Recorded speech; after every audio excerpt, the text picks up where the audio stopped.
guys, Man Cave Collectibles coming back at you today with another figure review. Today we're going to take a look at the new McFarlane Toys DC Multiverse Nightwing. So we've already taken a look at the Batman Who Laughs and the Batman Detective Comics 1000. So today we're going to go ahead and take a look at Nightwing.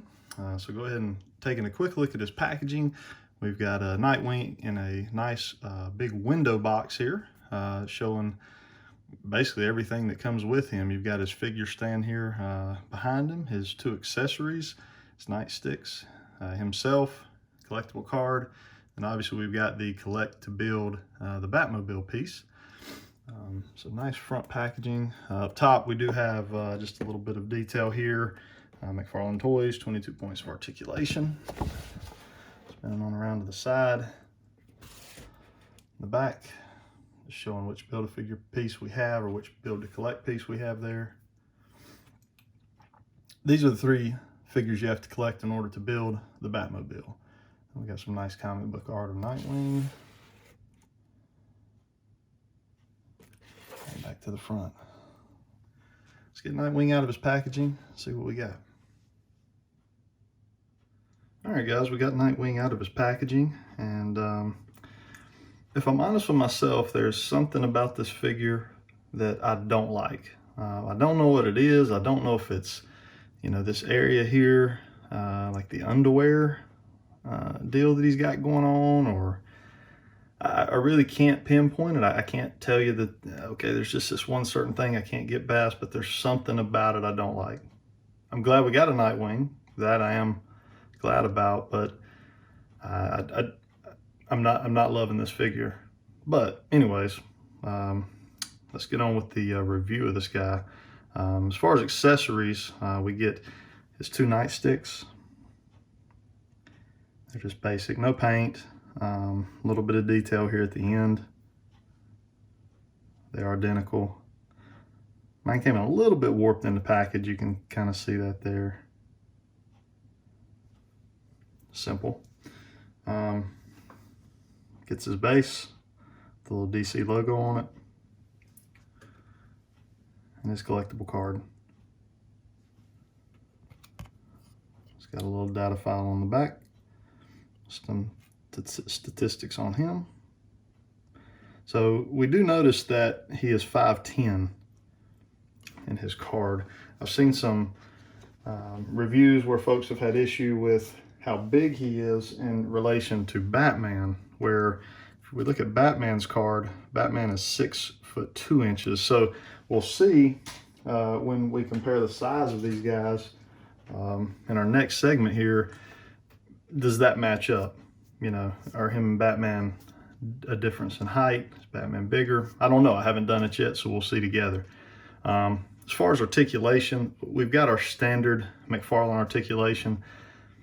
I'm not going to run through that on this guy. I've done that on the previous two videos. I'm sure you've seen it before. Basically, you've got your shoulder articulation, bicep. You've got a double jointed elbow. You've got your ball joint in the wrist and the ankles, double jointed knees, and you've got it in your hips. And a decent range of motion here in his chest, abdominal area. The head, not really much up, a little bit down. So that's what you got on that. We got a slightly made butterfly joint here in his shoulder, which is nice. Now, as far as the figure itself, the paint detail looks really good on this guy. McFarlane did a great job. Let's bring that head in here and you can see just the detail there around his eyes, his mask. I mean, there's virtually no paint bleed. The detail in the hair looks fantastic. McFarlane did a really good job on the paintwork.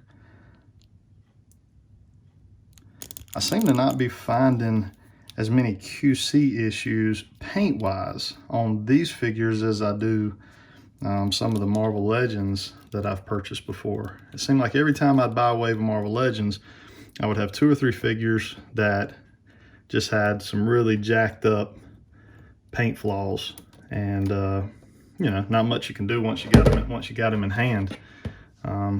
This guy does stand pretty well. That was probably my fault there.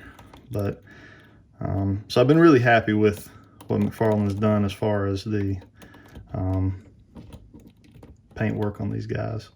I don't know why I'm having trouble getting him to stand up. But so that's kind of a look at him. I like it as far as the paint work. I just can't get past something about the costume. I really think it has something to do with this underwear area that he has here that I'm not digging. If you can kind of see that, it just literally looks like he has on a diaper. So it's kind of a soft plastic that that you can kind of move, and it'll allow some range of motion just due to the softness of it. But I don't know. I'm not liking it. Let's get some other guys out here and do some size comparisons. All right, McFarlane, here's where we need some explanation as collectors. You gave us these cool cards. You gave us a data file. You gave us a height on the characters. We got 6'2" and we got 5'10". So we got about a 4-inch difference in height. Seems legit. If we look at the comics, that's about right. Then you gave us two figures that are exactly the same height. Now, Batman does seem to be beefier. If we look at the biceps, the arms, the shoulders, even in the torso itself, his torso is a little wider and bigger. So they hit it on the weight. But why is Nightwing the same height as Batman? I don't know. So it sounds like the concerns in the community are legitimate. So maybe McFarlane is really good at like listening to the community. Maybe they will work on that in the future. You know, make our scale here match up with the scale that you put on the card that comes with the figure. So could be something hopefully we can look forward to in the future.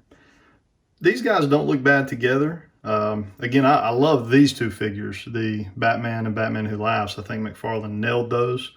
Again, the Nightwing, I have the little bit of issue with the diaper that he's wearing. But there's those. Let's get these guys out of the way. We'll bring in a few more.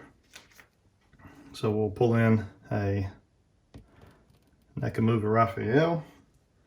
And we'll pull in a Hasbro White Ranger. And recently I reviewed a Q-Fig. We'll pull that in just for review purposes. So a little more size comparison for you. I think the McFarlane line looks great with the NECA movie turtles, so that's cool. Obviously our Hasbro figures, Marvel Legends, are not going to work with this line, which we all know. So hopefully we'll see what McFarlane does with scale. You know, he says he wants to do some larger figures like the Banes, and be interesting to see how those are going to scale. You know, if those are going to be big and bulky and taller and just, you know, real monsters like they should be in the comics, or are we going to kind of see the same type of scale where it's not really shaping up to how we envision it in our heads. But anyways, I like the line. I like what McFarlane's doing. Just to wrap this video up, I want to look at one last thing, and that is the Build to Connect piece. So probably should have looked at this when I was looking at accessories, but I wanted to go ahead and wait to the end, and we'll connect the two that I do have. I'm still waiting on my Batgirl. Amazon canceled my order for her, and I had to go back in and reorder her again. But this looks pretty cool. I'm actually a little bit excited about these Batmobiles. I've always been a fan of the Batmobiles. Basically, you've got two pegs here, you've got two holes here. Basically, just take those, they pop in, and we've got 66% of a Batmobile. So pretty cool. I think these are going to actually look really nice. Again, I covered this in my Batman Who Laughs video, but this piece, these are actual rubber tires. So McFarlane didn't go cheap or cheat us out on the, you know, by doing just hard plastic tires. They are actual rubber tires, but you know, I think that's going to look really cool sitting on a shelf, especially if I can get multiple versions of the Batmobile. I think that's going to be a neat thing. Hope you guys enjoyed this quick review of Nightwing. If you did, click like and subscribe. I'd really appreciate it. Hope you have a good rest of your day. See you next time.